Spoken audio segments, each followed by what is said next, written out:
This chapter is called Fear, Gum, and Candy. That night, I started having the dream. I was playing outside with Jeffrey, and we were throwing something back and forth, sometimes a tennis ball, sometimes a snowball. Every time the ball touched Jeffrey, a piece of him would instantly turn black. He was still smiling and saying, play with me, every time I tried to stop. So I'd throw it again, and bam, again, bam, again, bam. And then he'd slowly start sinking into the ground, still with that smile on his face as my parents appeared behind him. And he'd start saying over and over again, you're their only boy. You're their only son. You're their only boy now. And I'd wake up screaming at the top of my lungs. I had the dream with slight variations, maybe every other night for the next 2 months. Thankfully, Jeffrey somehow always slept through it. My parents didn't, though. And they eventually got so used to it happening that they started getting to my bed and grabbing me before I even woke myself up. Every time this happened, they would ask me what the dream was about, and every time I'd lie and I'd tell them I didn't remember. My parents started pressuring me to tell Mrs. Galley about the dream, which I just didn't want to do. I thought, why would I need to tell her? What's she going to do? Send me to a psychiatrist? I'm not crazy. I'm having dreams that my extremely ill brother is dying, which makes sense. I hated the dreams with a burning passion, but the fact that I was having them didn't seem like a big blockbuster of a surprise to me. Who is Mrs. Galley? Do you remember? What was her job in the school? To help kids, and she's the school counselor. Yeah, she's the school counselor, the guidance counselor. Her job is to help kids in a variety of different ways, right? She's somebody that pulled Stephen out of class earlier in the book, and ultimately she's there to try to help him navigate through all of this. And so the parents say, well, maybe you should talk to Miss Galley. And he's like, why? Jeffrey's sick, my brother's dying, I'm having bad dreams, like that all makes sense. So for the time being, my parents' worries about their younger son's physical health were compounded by their worries about their older son's mental health. My dad paced back and forth a lot when he was home. My mom asked me about 1,000 times a day how I was doing. And I basically just pretended it was totally normal to wake up drenched with sweat, shrieking like a wounded banshee night after night. In the meantime, my mom was also asking for advice about all of this from the doctors, the nurses, the social workers, and assorted therapy type people in the Philly hospital. And every single one of them told her to get me into counseling as soon as she could. Some helpful soul down there also told her that experiencing Jeffrey's treatment firsthand by visiting the hospital might alleviate my anxiety. So she started bugging me to come down to Philly on one of the weekly trips. But every time she asked, I had an excuse handy. Jazz band rehearsal, schoolwork, drum lesson, anything to keep me away from the mental health providers. Sure, I was plagued by nightmares. Absolutely, I was tormented by repeated bouts of what's the point syndrome. And there were no question that I was terrified by everything about Jeffrey's treatment. But I was coping, right? I was getting good grades in the third marking period. I was still improving rapidly on drums.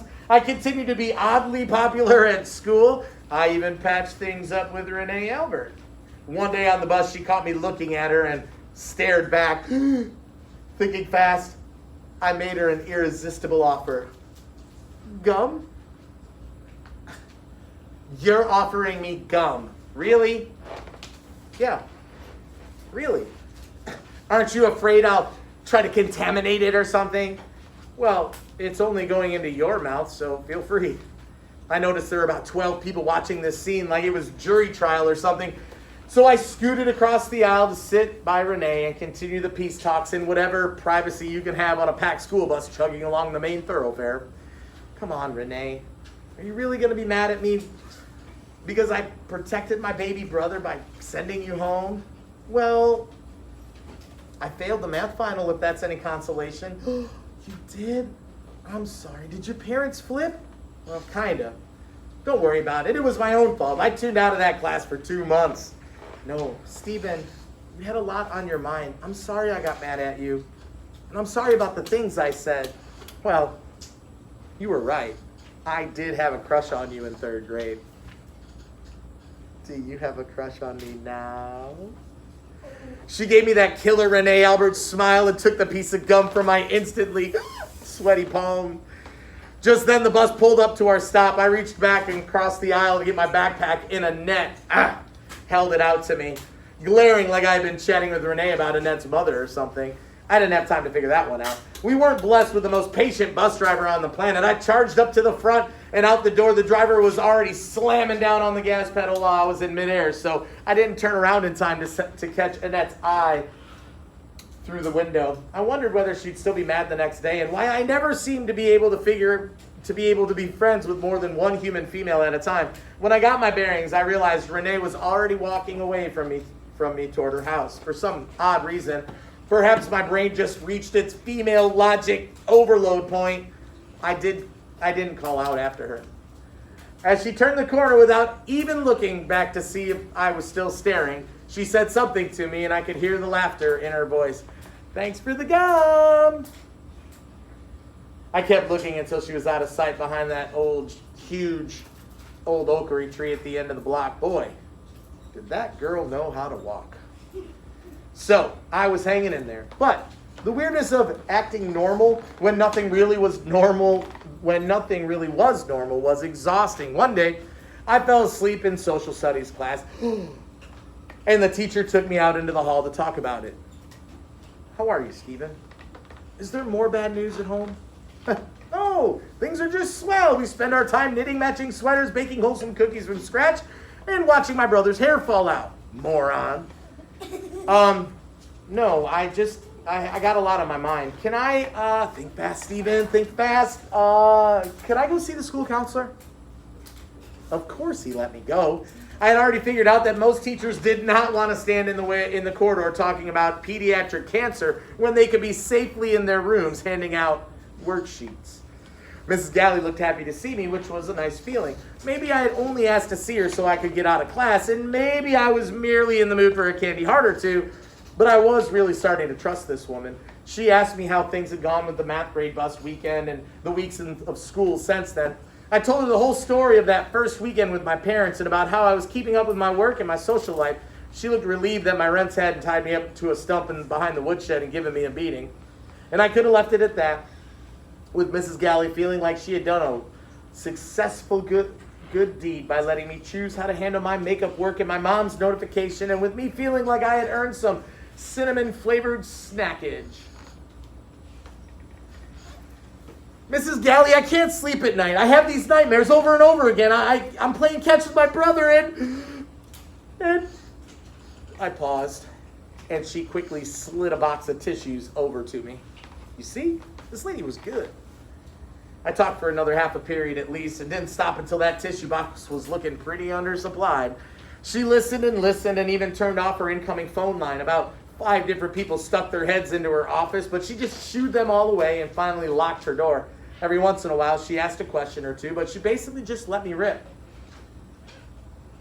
At the very end, I summed up by telling her how out of control I felt, like I couldn't affect any of the problems that were all around me. "Stephen, I can't wave a magic wand and make Jeffrey better. I can't call my Swiss banker and have him wire transfer a couple $1 million. Sorry, I misread that. I can't wave a magic wand to make Jeffrey better. I can't call my Swiss banker and have him wire transfer a couple $1 million to my parents' account. I can't even make my family feel better about anything. All I do is sulk and cry and yell at my parents. But you do make your family feel better. I know Jeffrey must appreciate all the playtime you spend with him. And I could tell when I talked to your mother that she was very proud of how responsible you've been, sending away your math tutor. That took real courage." "You have no idea, Miss G. You have no idea." "Yeah, but I can't change all the roots of the problems. I can't change the basic situation." "Well, Stephen, I have to send you back to class now because I have a group of students coming in, but I want to leave you with one thing to think about. Instead of agonizing about the things you can't change, why don't you try working on the things you can change?" I thanked her. I took a candy heart, okay, maybe a few, for the road, and a couple of tissues, and I made her promise that she'd call me back down next week. While I was on a roll, maybe I should have asked her to stock up on some new Des candy too, but there are times you just don't push your luck. Over the next few days, my head was a jumble of battling quote bubbles. Me, what's the point of Mrs. Galley? Why don't you try working on the things you can change? Of course, that was when I was awake. When I was asleep, the nightmares just kept on coming. I was starting to wonder whether I was going to be a nervous wreck for years and years, finally losing it completely and waking up in a mental ward with a tight white sleeveless coat on. Then, two things happened in quick succession. One, I figured out how to save some money, and two, Annette fell down a flight of stairs.